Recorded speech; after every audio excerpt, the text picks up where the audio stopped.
அவங்க அம்மான்னு ஒருத்தங்க வந்தாங்க. ஆனா அதுக்கப்புறம் யாரும் வரல. இவங்க யாருன்னு தெரியுமா?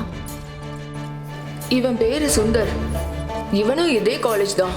2 பேரும் நல்ல ஃப்ரெண்ட்ஸ். இவங்கள பத்தி வேற ஏதாவது தகவல்? காலேஜ் எதிரில் ஒரு ஷாப் இருக்கு. மோஸ்ட் ஆஃப் த டைம் அங்கதான் இருப்பாங்க. இந்த காலேஜ்ல மீனாட்சின்னு ஒருத்தங்க படிச்சாங்கல்ல, அவங்க எங்க இருக்காங்கன்னு அவங்க இப்போ? அவங்க ஃபேமிலி பத்தி தெரியாது. ஐயோ ஆமாண்ணே, சுந்தர்னு ஒருத்தர் இருந்தார்ல, அவருக்கு தெரிஞ்சிருக்குமா? ஒரு நிமிஷம் மேடம்.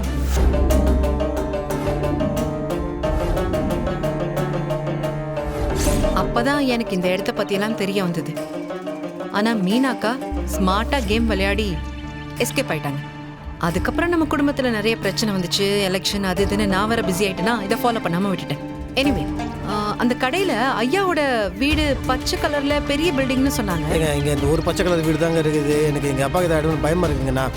நான் உள்ள போய் கேட்டுட்டுமா? சரி, எதுக்கும் போய் கேளுங்க. இருங்க, நான் போய் ஃபர்ஸ்ட் அது யாருன்னு விசாரிச்சுட்டு. யாருமா நீங்க? யாரு?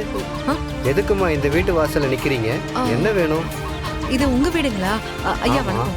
நான் துளசி, முன்னாள் எம்எல்ஏ ஈஸ்வரமூர்த்தியோட மருமகள். இவர் என் வீட்டுக்கார் வெற்றி. ஐயா வணக்கங்க. அப்படியா? சின்ன வயசுல பார்த்தது. அப்பா எப்படி இருக்காரு? இருக்காரு, நல்லா இருக்காரு. நான் கல்யாண புரோக்கர்மா, அதுதான் என் வேலை. அதுக்கு தான் உங்களை தேடி வந்தோம் நாங்க. நீங்க தானே மீனாக்காவுக்கு கல்யாணம் பண்ணி வச்சீங்க? ஆமா. அந்த கல்யாணத்தை பத்தி ஏதாவது ஞாபகப்படுத்தி சொல்ல முடியுமா? பல வருஷம் முன்னாடி நடந்தது. இப்ப வந்து ஏன் கேக்குறீங்க? அது கேக்குறதுக்கான சூழ்நிலை இப்பதான் வந்ததுங்க ஐயா. ப்ளீஸ் உங்களுக்கு தெரிஞ்சதை கொஞ்சம் சொல்றீங்களா? தெரிஞ்சதுன்னு என்னம்மா, மனப்பாடமா மனசுக்குள்ள அப்படியே இருக்கு. எதையுமே மறைக்காம சொல்றேன். அது என்ன சாதாரண சம்பவமா? ஆனா உனக்கு ஒரு ஞாபகம் இருக்கா? உங்க குடும்பத்துல இருந்தே உங்க புள்ள கதிருக்கு என்ன பொண்ணு பார்க்க வந்தீங்களே, பொண்ணு பிடிச்சு போச்சுன்னு அவசரமா நிச்சயம் பண்ணீங்களே. ஏங்க அப்போ அந்த நேரத்தில் மீனாட்சி அவங்க காலேஜ் படிச்சுட்டு தாங்கன்னு நினைக்கிறேன். அப்படி தானே? காலேஜ் தானே? ஆமாப்பா, சரியா சொன்னேன். அவ காலேஜில் கடைசி வருஷம் படிச்சிட்டு இருந்தா. நிச்சயமெல்லாம் முடிஞ்சு உங்க அப்பா ஊருக்கே பத்திரிக்கை வச்சாரு. அப்பதான் மீனாட்சியை பத்தி ஒரு உண்மை தெரிஞ்சுது. மீனாட்சி ஒருத்தரை காதலிச்சிருக்கா. நான் அவனை எவ்வளவு லவ் பண்ண தெரியுமா? என் உசுருடாவன். என் காதல் புரியாம அவசரமா நிச்சயம் பண்ணி கட்டாயப்படுத்தி என்ன உன் பிள்ளைக்கு கட்டி வைக்கணும்னு பார்த்தேன். ஆனா நான் அதுக்கெல்லாம் ஒத்துக்கல. நான் லவ் பண்ண அவனை கூட்டிக்கிட்டு யாருக்கும் தெரியாம ஊரை விட்டு ஓடி போயிடலான்னு பிளான் பண்ணேன். இப்படி ஒரு நிலைமையில தான் உங்க வீட்டுக்குள்ள மீனாட்சி வந்தா. அவ மனசுல உங்க குடும்பத்து மேல ஒரு தீரா வஞ்சம் இருந்துச்சுமா. ஆனா அதெல்லாம் காலப்போக்கில் தானா சரியாயிடும்னு நான் நினைச்சேன். ஐயா, மீனாட்சி அக்கா அந்த மாதிரி ஒரு முடிவெடுத்ததுக்கு அவங்களுக்கு சப்போர்ட்டா யாராச்சும் இருந்தாங்களா? நான் மட்டும் தனியா உன் குடும்பத்துக்குள்ள வந்து என்ன பண்ண முடியும்? நான் ஒரு பொம்பளை. என்ன மொத்த குடும்பமும் சேர்ந்து அடக்கி ஆளணும்னு நினைப்பீங்க. அதனால உன் குடும்பத்தை அழிக்கிறதுக்கு எனக்கு சப்போர்ட்டுக்கு ஒரு ஆள் தேவைப்பட்டுச்சு.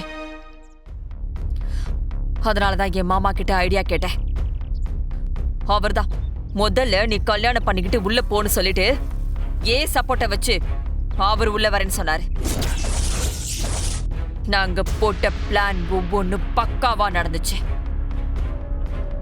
ஒரு பிசர் கூட தட்டல. உங்க வீட்டு மருமகளா அவ வந்ததுக்கு அப்புறம் உங்க குடும்பத்துல என்ன நடந்துச்சுன்னு, அவ எப்படி மாறினான்னு எனக்கு எதுவும் தெரியாதும்மா. ஐயா ஒரு நிமிஷம், அந்த போட்டோவை காட்டுங்க. இவங்க யாருன்னு தெரியுமா? இவன் தான் சுந்தரு, மீனாட்சியோட காதலன். அவங்க அப்பா அம்மா ஊர்ல இல்லாதப்போ இவங்க குடும்பத்தை யாரோ எரிச்சிட்டாங்க. அவனும் செத்துட்டான். இல்லைங்கய்யா, இவன் உயிரோட தான் இருக்கான். இவன் உயிரோட இருக்கானா? ஆமாங்கய்யா, நடந்த சம்பவத்தால அவன் மனநலம் பாதிக்கப்பட்டு அவனை யாரோ காப்பாத்திருக்காங்க. என் வாழ்க்கை நீ நாசம் பண்ணிட்டு எனக்கு நீ சாபம் விடுறியா? ஓ, சாபெல்லாம் முதல்ல பலிக்குமா? வேணா, மீனாட்சி சொல்றத கேளு. துப்பாக்கி எடு, துப்பாக்கி எடு. என்னம்மா இவங்கிட்ட போய் வளவளன்னு பேசிக்கிட்டு கதையை முடியுமா? யோ கணக்கு. மீனாட்சி, துப்பாக்கியை எடு, துப்பாக்கியை எடு. அது உன்னை ஏன் கையால கொல்ல மாட்டேன்.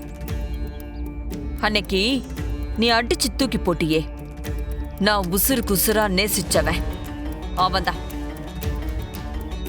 எங்க 2 பேரை விட அதிகமான வலியை இன்னும் அனுபவிச்சுட்டு இருக்கான்.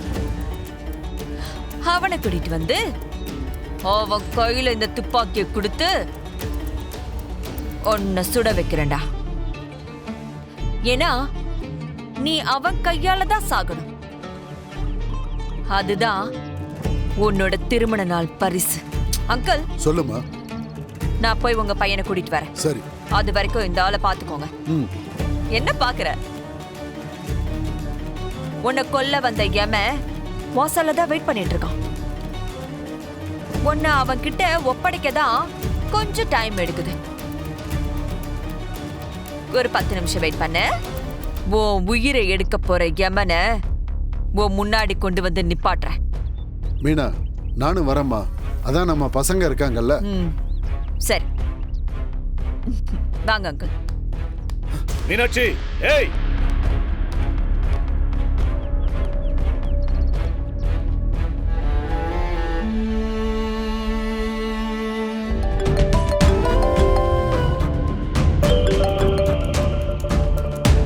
யாரு? ஹலோ அண்ணே, எப்படி இருக்கிறீங்க? ஆசிரமத்துக்கு எல்லாரும் நல்ல விஷயத்துக்காக வருவாங்க. ஆனால் நீங்கள் ஒரு லவர் தேடி வந்திருக்கீங்க போல இருக்குது. என்ன சுந்தர் அங்கே தான் இருக்கிறாரா? வாய்ப்பே இல்லையே. நீங்கள் தேடுற சுந்தர் என்கிட்ட தான் இருக்கிறாரு. பத்திரமா. டேய், கத்தாதீங்க, எரிச்சலாக இருக்குது. இப்போ நீங்கள் என்ன பண்ணுறீங்கன்னா, என் அப்பாவை நீங்கள் தூக்கி கடத்தி வச்சுருக்கீங்களா, அவரை கொண்டாந்து ஏன்ட்ட கொடுங்க. எக்ஸ்சேஞ்ச் ஆஃபரில் நான் சுந்தரம் உங்களுக்கு கொடுக்குறேன். இந்த பாருங்க, நான் சொல்கிற மாதிரியே செஞ்சிட்டிங்கன்னா அழகாக ஒரு கீரல் கூட இல்லாமல் கிட்ட வந்துடும். இல்லை வழக்கம் போல ஏதாவது வில்லி வேலை பண்ணிங்கன்னு வச்சுக்கோங்களேன், டாராக அடுத்துருவோம், பார்த்துக்கோங்க. டேய் வெற்றி, சுந்தர ஏதோ பண்ணிடாத. அவனை என்கிட்ட பத்திரமா ஒப்படைச்சிரு. நான் உங்க அப்பனை உங்ககிட்ட ஒப்படைச்சிடுறேன். நீ எங்க இருக்கேன்னு சொல்லு, நான் உடனே வரேன். ஐயோ தோட, இந்த கதையே வேணாம். நீங்கள் லொக்கேஷன் அனுப்புங்க, நான் அங்கே வரேன். சரி சரி, நான் அனுப்புறேன். அந்த லொகேஷனுக்கு போயிட்டு நான் உனக்கு அனுப்புறேன்.